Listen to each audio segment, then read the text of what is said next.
My next guest is a New York Times bestselling author and speaker with Ravi Zacharias International Ministries. Nabeel Qureshi was raised in a devout Muslim family when, while in college, he began to examine the Islamic teachings while also investigating the history of Christianity, which eventually led him to convert to the Christian faith. Well, now Nabeel has written a very timely book that speaks into the current cultural climate of the day.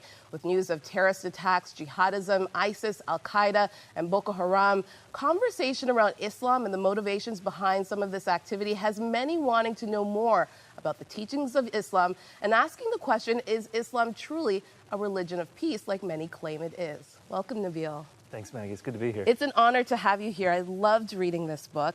You state at the very beginning that you were kind of weary about delving into this topic. People had asked you to speak into this for a while, and you had said no. Well, the issue of jihad is so charged right now that people will question what your motives are when you talk about it. Because on the one hand, if you talk about jihad as if it's a reality in Islam, then you can come under accusations of Islamophobia. Whereas if we don't talk about it at all, we're leaving our borders open or perhaps policies defenseless to what could be future attacks. So it's a very difficult issue to deal with, and I wanted to stay hands off. So why did you decide to delve in? Because after the attacks in Paris, all of a sudden the tension just rose. I was in England at the time. It reminded me very much of the 7/7 bombings. And then shortly after that... 7/7 bombings in England, right. And then shortly after that, San Bernardino happened, and I was back in the States at that time for Thanksgiving.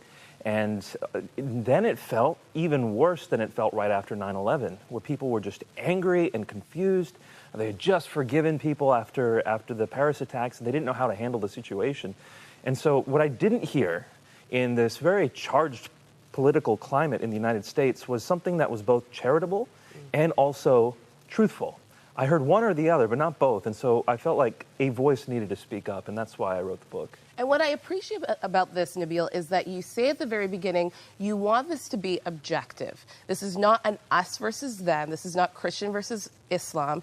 But this is an objective look at Islam, basically. As objective as I can be. I was trying not to import my Christian perspective so that it could be useful to people at large. The fact is, when you're looking at Islam's origins, you have texts. You can just read it, and you don't have to put too much of your lens on top of that.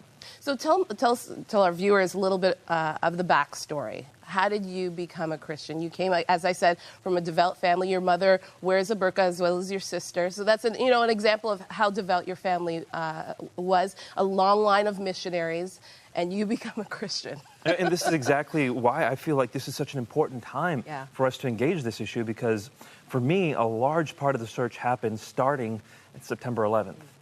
See, it was kind of like a tectonic shift, like an earthquake, not in our world, but in the Islamic world as well. It was, especially in my world, because growing up, I had been taught that Islam was a religion of peace. I didn't use that phrase as if it were a propaganda or a lie. That's what I was taught as a Muslim, and therefore I truly believed it.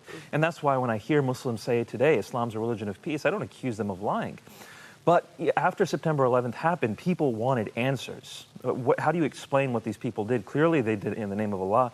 What about all the other incidents? If it were a one-off thing, maybe that could just be, them. But tons of people are doing this around the Muslim world, so how do you explain it?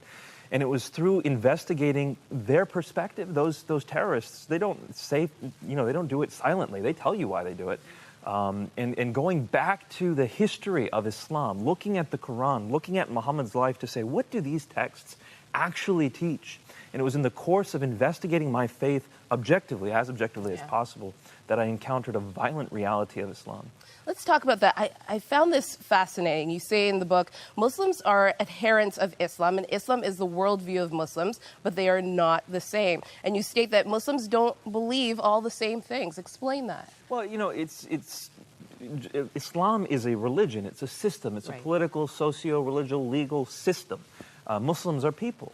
And if we want to understand this, we can think about, for example, Christianity. You've got billions of Christians around the world, but they don't all believe the same thing. Even if the Bible says something, that doesn't mean all Christians believe it. Far from it. People have different interpretations. Some people might never have read the Bible. Some people might be Catholic and import a Catholic tradition. Some people might be Protestant and import a Protestant tradition. Same way with Islam.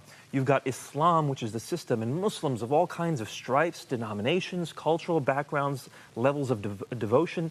And so Muslims are all different people. So we should treat them, especially from our perspective as Christians, we should treat Muslims as image bearers of God, broken though they might be. Whereas we can criticize Islam as a system, we should love the people.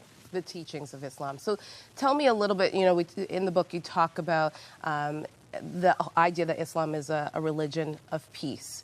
And you go back to kind of study Muhammad. And the first 13 years of his life were very peaceful, but something changed.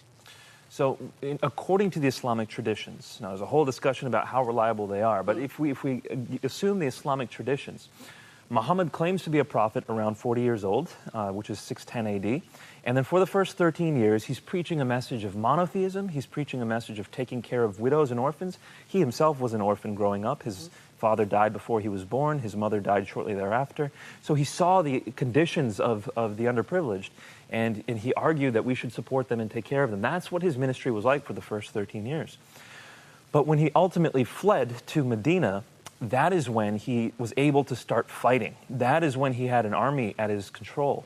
And it was that very year that he started launching raids. And from that point till his death, we see a crescendo, an escalation of violence in his life. And when we talk about violence, you indicate, and I'm sorry if I'm pronouncing it wrong, Surah 9 as being one of the most violent books or part of the Quran. Exactly. So the Quran is not in chronological order.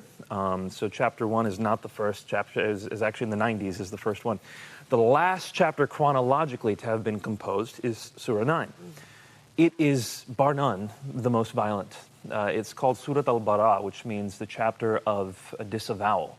And it's basically disavowing all treaties with polytheists and also with Jews and Christians. And it tells Muslims to fight the unbelievers, to slay the infidels wherever you find them, take them captive and lay siege to them. That's chapter 9, verse 5. Chapter 9, verse 29 says specifically, Jews and Christians, fight them until they are subjugated and pay you money. Why? A few verses later, because Islam has been made to prevail over every other religion. Chapter 9, verse 33. Chapter 9, verse 111 is the one that says, if you die in jihad, you will go to heaven. So it launches Muslims right before Muhammad dies into this undelimited warfare. There was no end in sight. It was just fight. And that's why Muslims were able to conquer 1/3 of the known world. I'm talking from the shores of the Atlantic to the valleys of India within about 150 years. So where does this idea that this is a religion of peace come from? The words, the religion of peace, Islam is a religion of peace, is found nowhere in the Quran.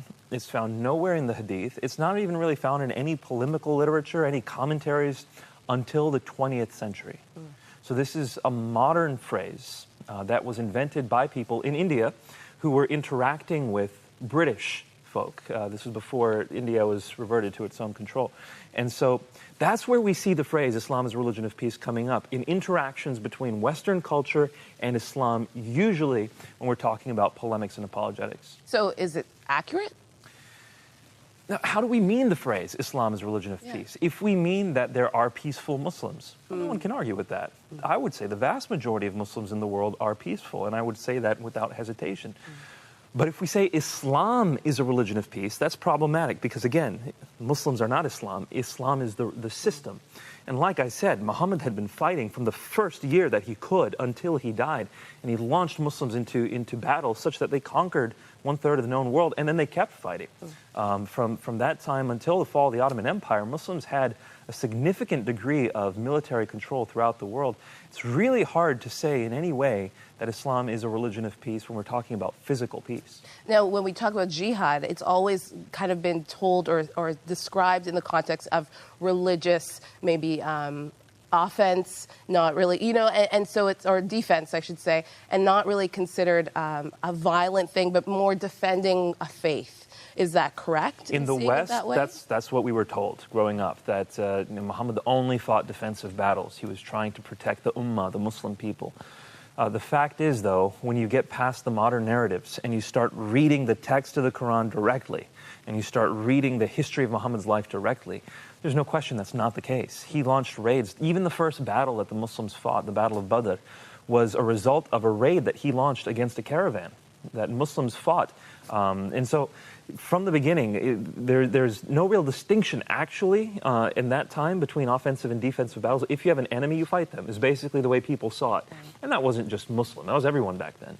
But you cannot argue that Islam conquered 1/3 of the known world defensively. That doesn't make any sense.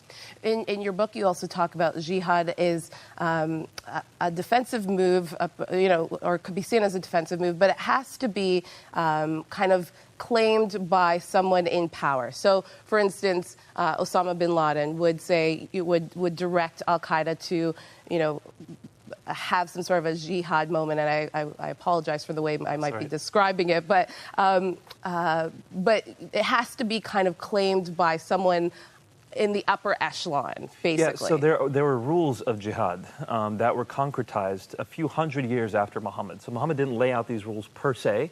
After the hadith, the traditions of Muhammad's life were collected, then people systematized, codified jihad. And in that codification process, there were conditions listed. A jihad should only be launched in defense of the Muslim people or for the purposes of advancing the Islamic faith. So it doesn't have to be just defensive.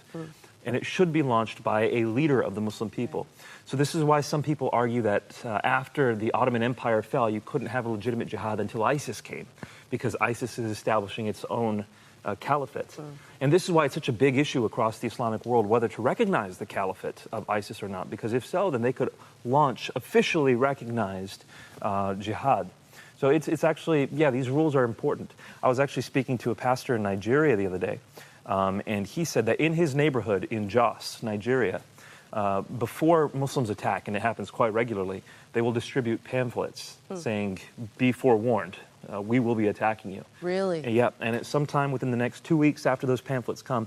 And you ask the question, why would they do that? Because it is one of the rules of jihad. You have to tell people that they are going to be attacked. Wow. Our time is running low or running out. But how do we as Christians kind of make ourselves knowledgeable about this in order, you say in the book that this is not just a Christian book, you want to be able to educate everybody. How do we use this, especially in a world where we are encouraging more Syrian refugees to come in? And I talked to you about a lot of fear that people have with are there terrorists coming in this group? And we hear of all of these terrorist attacks. How do we as Christians battle this and love our neighbors instead of fearing them? I think that's a very critical distinction that we as Christians have to make. Are we primarily concerned with our own interests or with following Jesus? And if we are honest with ourselves and we say, I'm primarily concerned with following Jesus, then the answer is Jesus was willing to lay down his life for the sake of those who were his enemies. Romans 5:8, while we were yet sinners, Christ died for us. And so we shouldn't be worried about trying to preserve our own lives. Now, does that mean we should just let dangerous people into the country? No, because there are innocents here that we want to protect as well. But we shouldn't be afraid for our own lives. We should be seeing our lives as tools to reach people. And this is the perfect opportunity to reach people for the gospel. I'm not saying that the refugee crisis is a good thing, but God is able to use all things for the good of those who love him. And so in this time, we can receive people, we can love them, we can share Christ with people who would never have otherwise heard of him. And I think that's how we as Christians should be seeing this. Well said. Thank you again, Nabeel. The book is called Answering Jihad, A Better Way Forward. Watch this and you'll see how you can get your copy.